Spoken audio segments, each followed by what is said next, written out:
The land of initiation was the Gakigahara forest, once a holy land for aesthetics. However, something happened in that forest. Most of the Nikos were murdered and the survivors were scattered, and Gaoh Mukaku was never seen again. This incident is one of the most brutal even by Kengan standards, and is linked to the most important events in the story. Today we'll be discussing what happened on that fateful day and what it might mean for the many characters connected to it. But before we get into any of that, don't forget to like and sub. I cover Kengan content all the time. This video has been a long time coming and it's going to be pretty interesting to go through what happened in the Gakigahara forest incident. So without further ado, let's begin. To understand this event, we need to zoom in on a particular character, Gaoh Mukaku. We're told that one of his earliest appearances is in the Inside. With his ambition to unify it, he declared war on everyone and fought towards that ambition. He's described by Kuroki as a one-man army using a martial art we know as the Gaoh style. However, ultimately he was one man, and no matter how dominant he was, he simply couldn't unify the Inside. And worst of all, age was catching up to him, and so he sought to pass down his martial art and ambition to the future. After getting orphans with the potential to succeed him, he would go on to teach them. The students would go around the Inside with the name Togita Nikko and seek to rule the Inside. Using the name Togita Nikko, they grew into a huge legend, making big enemies. Here we can see the Togita Nikko's function as an army. Mukaku's plan was a success, and with the escalating conflict, Mukaku decided to teach his students the secret technique. From there, we know how the story goes. The majority of the students die and Mukaku disappears. One of the Togita Nikkos, who we'll refer to as Togita, went on to find and teach Oma the Nikko style, which has Mukaku's martial arts but also a mix of the Kaiwan style and other techniques, since the Gaoh style was outdated. When we hear Togita talk about what happened that day, he says his friend died trying to learn the secret technique. Later on, we see that the secret technique was Demon's Bane, and we also get to see how harsh the process of learning it was, as Oma was brought to the brink of death. We also know that Togita 10 years after the forest massacre met Kuroki, and is probably the only reason Kuroki even knows about the events at all, meaning Kuroki's understanding of the event is close to Togita's. The other Togita, who we'll be referring to as Nikko, currently known as the last Nikko, is the other survivor of that incident. We get to hear his side of the story via Setsuna, who said that Togita killed all the other students and kept the secret technique for himself. However, eventually a time came where Nikko met Oma, and he said to him, "Forget his shitty technique, I'm the real." After which he releases the advance on Oma and Oma goes berserk, which leads to Togita putting restraints on him, and then he fights Nikko. It's heavily implied that Togita ultimately won the battle, even though he sustained injuries from teaching Oma the Demon's Bane and fighting Oma while he was using advance. However, Togita dies, and though Nikko was assumed dead, Nikko is confirmed alive in chapter 122 of Kengan Omega. At the beginning of Kengan Omega, we see Ryuki using Mukaku's fighting style, and Ryuki also confirms Mukaku is still in the Inside. And in the latest chapter, chapter 203, we see Gaoh Mukaku again.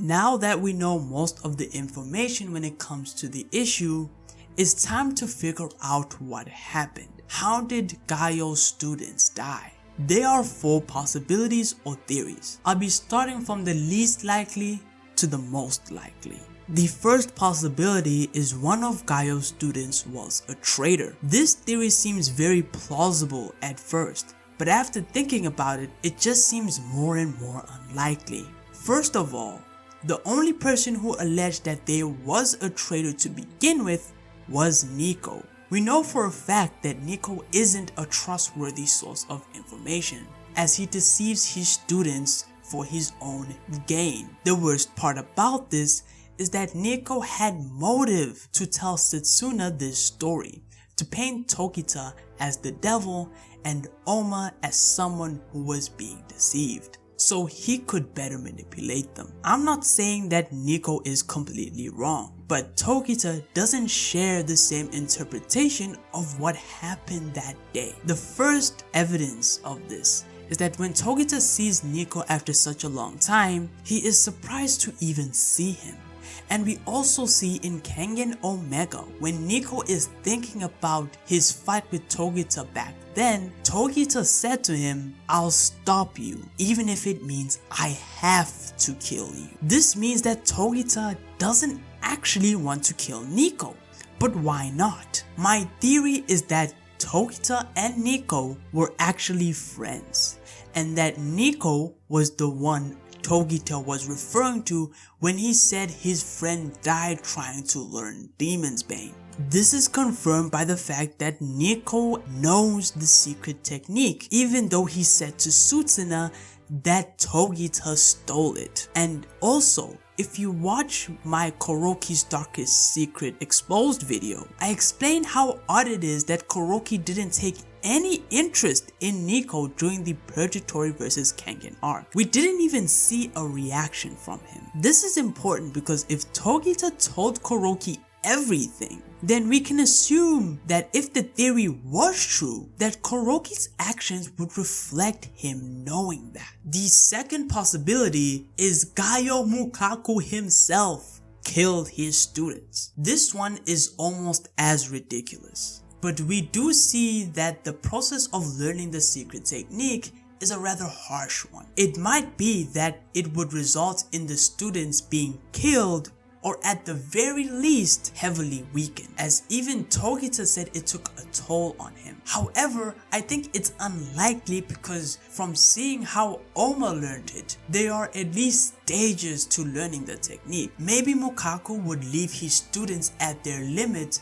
so as to not kill them, as Pochita did with Oma. I also have my doubts about this theory in general. The third theory is the connector killed Gaoh's students. This theory relies on the worms being one of the inside forces that fought against Mukaku and his students. This is possible as there are hints of this. With Oma and Ryuki both being from there, it's probably not a coincidence. This also may explain why Nico has joined forces with the worms. It may be that Nico saw the connector use some form of advance, as he seems to be obsessed with that type of technique and almost looks down on Demon's Bane. Something about that event convinced Nico to abandon Gaoh, who is pretty much his father, and what he taught him, maybe seeking more power for some reason. The fourth and final option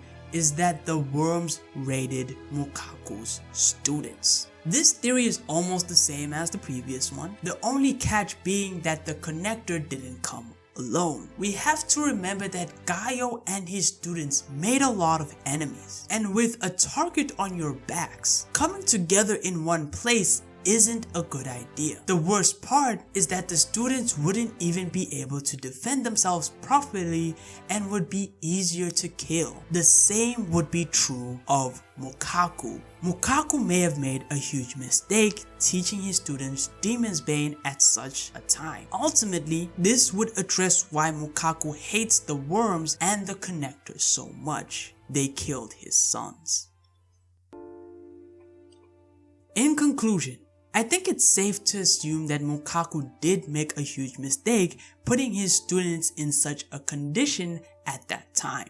Unable to protect themselves to the fullest, they were doomed to be massacred. And what for? Unification? It seems that this ties back to the unification of the inside. What type of power can actually do it? We can see the answers of Mukaku's students came up with. Nico chooses to take all the power he can for himself, and Togita, like Mukaku, chooses to pass it on. Coincidentally, to the same person, though they are clones. Ultimately, I think that the massacre is about that power, the secret technique.